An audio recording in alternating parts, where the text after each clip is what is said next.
Every week on ESPN.com/esports, we decide collectively who won the weekend, whether it's a team, whether it's a league, a player, a coach, executive, doesn't matter. Who won the weekend? It is a team decision, and that article goes up every week, ESPN.com/esports. But here on the ESPN Esports show, I want to know your opinions, whether it aligns with the article or not. Tyler, starting with you out in Los Angeles, in your opinion, who won the weekend?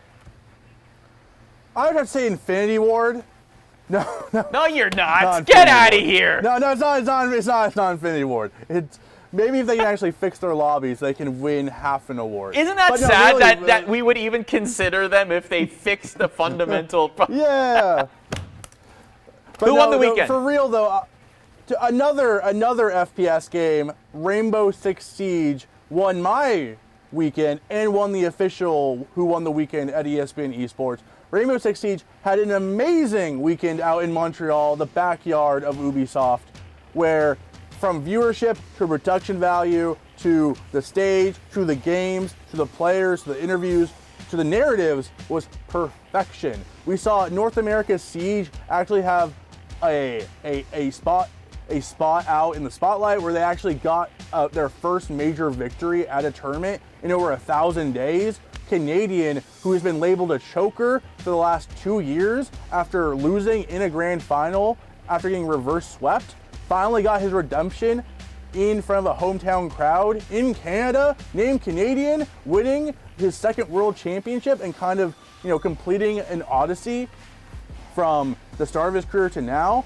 Just from every point, just from the panels to everything, Rainbow Six Siege to me this weekend won because there's nothing bad coming out of this weekend.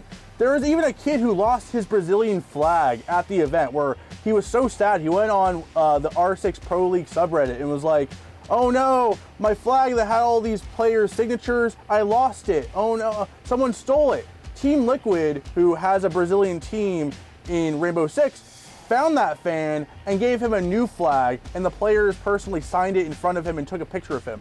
Just from every aspect, they won. And coming into the new year of Rainbow Six, there's going to be a new offline domestic league in North America. So we're going to have an offline LCS, Overwatch League style league in North America with the top teams in NA.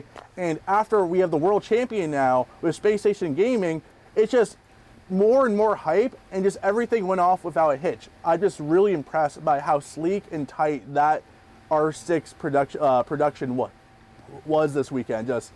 I am lost for words. Just really, really impressed. It was very no lobby issues. No lobby issues for Rainbow Six. No, they were no in the 200,000s. They in actually terms of played a viewership. game. They actually played a game, and there was actually a result. A so highly I'll give a big win to complex R6. game, Yes. by the way. Yeah, I love absolutely. Rainbow Six, but Yes.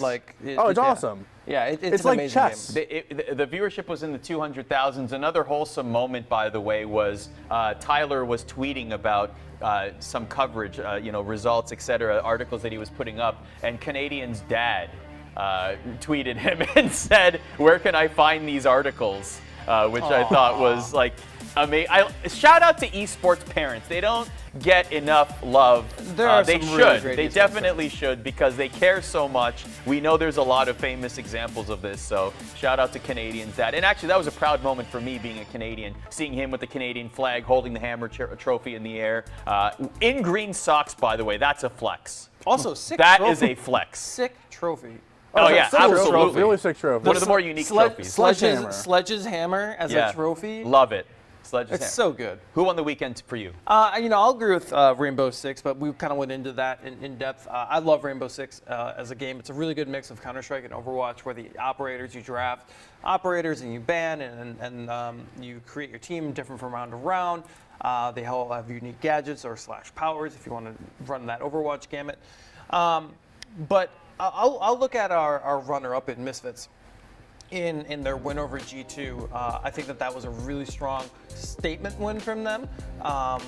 It was a 2-0 weekend for Misfits overall. They obviously beat up on the lower class Vitality, but that win over G2, that's something they should be really proud of because it was on a knife's edge, despite it some weird choices from G2. It could have gone either way because it is G2, and there was just one specific moment that Bavoy dodged a Gragas barrel with his Featherstorm, turned a fight around in front of Baron Pit. Misfits doubled their gold lead. I mean, it was really, really impressive from them. So I think that they're a strong runner-up.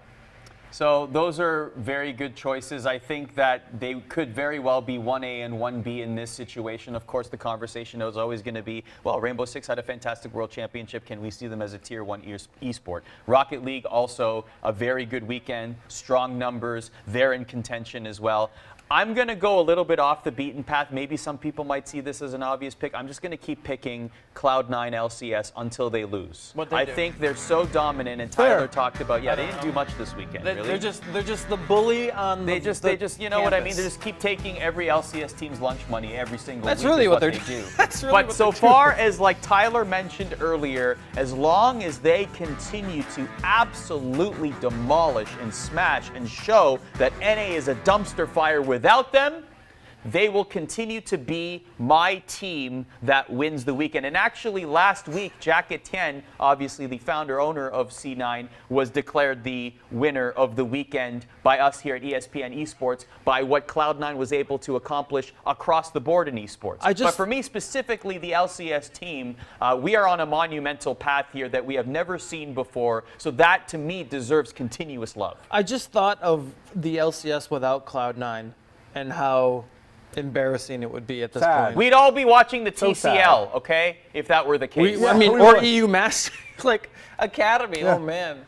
On that note, by the way, you can let us know in the chat who you think wins the weekend. We definitely read all the comments, whether it's in the chat on Twitch, whether it's on YouTube. Please subscribe both on YouTube and on Twitch, and follow us on Twitter at ESPN_esports. I think Tyler won the weekend for breaking the T1 news. I think we should say that too. So good for you. Fake news. Tyler wins the weekend. Tyler, Emily, everyone that Tyler did it! Woo! Good job, Tyler. Don't pat each other on the back. Thanks, everybody, for watching here on the ESPN Esports Show. We will see you every single Wednesday right here on Twitch. Catch you next time. Fix your game, Infinity Ward.